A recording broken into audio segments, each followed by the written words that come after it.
L'été s'annonce bouillant à Madrid avec un mercato de folie.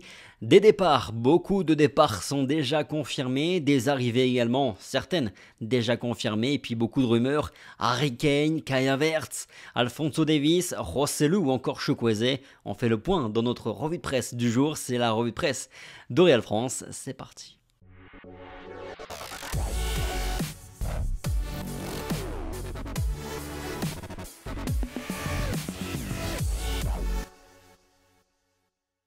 Bonjour à tous, très heureux de vous retrouver enfin après quelques mois sans grande régularité sur la chaîne de Real France. Le mercato va être agité, il est déjà agité d'ailleurs. Alors je pense que c'est le bon moment pour revenir avec notre quotidienne où je vais essayer de faire un petit peu le tri des informations pour vous.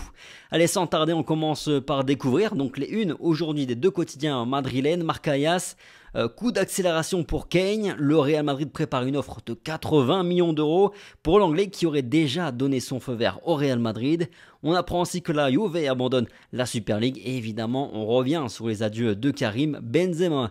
Des adieux à la une du quotidien AS, je serai toujours pour le Real, a déclaré le Français à l'occasion de son discours d'adieu, mais on en fera sans doute une vidéo spéciale sur Karim Benzema. Benzema parti, Marco Asensio parti, Mariano et Eden Hazard également, le moment est venu enfin de faire un petit peu le renouvellement du secteur offensif du Real Madrid.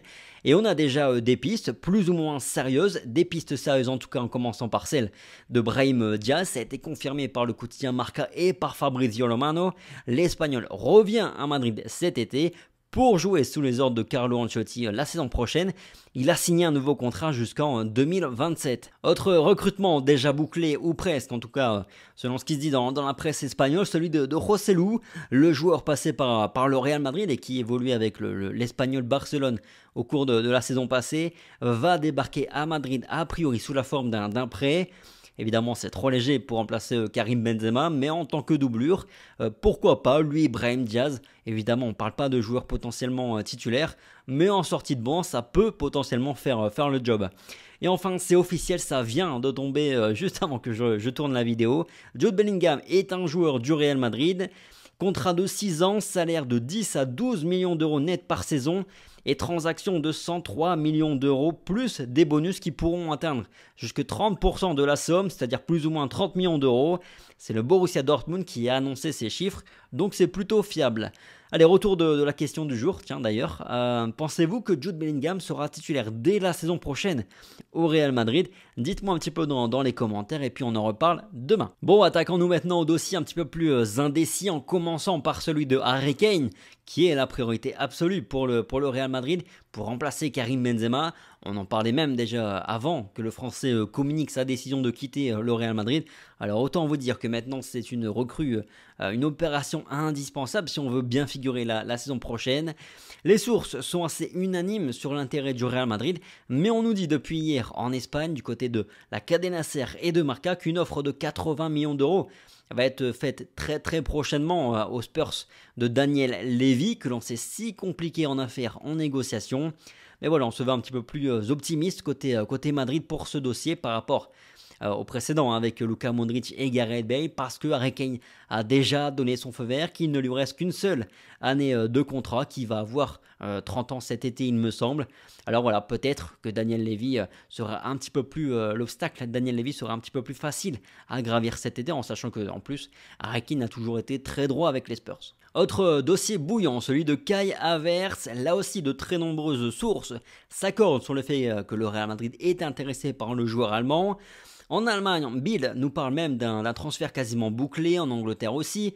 On nous dit que Kai Havertz est sur le départ pour 50-60 millions d'euros à peu près, tandis que Fabrizio Romano nous a informé lui hier que Chelsea espérait que d'autres clubs se positionnent sur son joueur pour faire monter un petit peu les enchères, mais dans le même temps, vous aurez sans doute vu passer hier que José Félix Diaz, le journaliste de Marca, a annoncé que l'opération était tombée à l'eau, que le club, le Real Madrid, lui avait notifié que eux pensaient qu'Havertz allait plutôt prolonger avec Chelsea, qui n'avait pas fait d'approche concrète pour le joueur. C'est donc un très bon cas d'école pour se préparer à ce mercato. José Félix Diaz est un bon journaliste, un journaliste qui a des informations qui viennent des plus hautes sphères du club, du Real Madrid, mais en même temps, vous aurez noté qu'il est le seul à avoir parlé d'un transfert déjà mort pour Kai Havertz. À quelques minutes d'intervalle, même hier, on a le média Relevo qui a fait ses preuves et qui est aujourd'hui très fiable, on peut le dire, a confirmé que l'intérêt du Real Madrid était très sérieux pour Kai Havertz. Et depuis, toujours aucun autre média, aucune autre source véritablement fiable ou différente de Marca n'a confirmé cette information de José Félix Diaz. Alors qui croire? Eh bien le bon sens me pousse à penser et à dire qu'il s'agit surtout d'un pion avancé par le Real Madrid, par la direction du Real Madrid. C'est très très commun que les clubs, les agents et autres utilisent les journalistes, les médias comme intermédiaire, comme marionnette, même on peut le dire ainsi, pour faire circuler une rumeur, une information qui va dans leurs propres intérêts. Souvenez-vous, à combien de reprises ces derniers mois, on a vu que finalement le Real Madrid n'allait pas faire de folie pour Jude Bellingham, qu'ils allaient abandonner la piste parce qu'il y a trop de concurrence, parce que c'est trop cher, parce que les clubs anglais sont prêts à mettre beaucoup plus d'argent que eux. Et finalement, vous voyez bien où on en est aujourd'hui avec Jude Bellingham. Bref, il y a aussi un énorme jeu de dupes, d'influence dans les médias, dans ce mercato, dans le mercato maintenant aujourd'hui, et c'est ce qui rend encore plus difficile sa lecture. Mais par exemple, notez que Josep Pedrerol, le présentateur de l'émission El Chiringuito, bien connu désormais, et lui c'est le meilleur allié de la direction madrilène, parce que lui il est prêt à relayer tout et n'importe quoi à partir du moment où ça sert ses audiences. Pour conclure, le quotidien AS nous a parlé d'un intérêt du Real Madrid pour Chukwueze, le joueur de Villarreal, qui avait été fantastique au Santiago Bernabéu lors de son dernier match. Je suis sûr que vous en souvenez. Je suis pas sûr qu'il a confirmé derrière, mais peu importe. Et puis le quotidien Marca, lui, nous a sorti le nom de Alphonso Davies, le joueur du Bayern Munich. Dans les deux cas, il n'y a rien de très très sérieux pour le moment, mais je dis bien pour le moment parce qu'à mon avis, ça pourrait devenir des pistes très crédibles dans les prochains jours, les prochaines semaines, parce que ce sont deux joueurs en fin de contrat en 2024 et parce que ce sont deux profils qui peuvent intéresser, qui sont recherchés par le Real Madrid pour ce mercato. Bref, voilà un petit peu pour la revue de presse du jour de Real France, le grand retour. Merci à tous pour votre fidélité comme chaque jour, comme chaque fois, le petit like, le petit partage, le petit commentaire. Répondez à la question du jour, est-ce que vous pensez que Jude Bellingham sera titulaire au Real Madrid dès la saison prochaine? On en reparlera demain parce qu'on se retrouve dès demain. Sur ce, passez une bonne journée, prenez soin de vous comme toujours et puis on se dit à demain donc, allez ciao.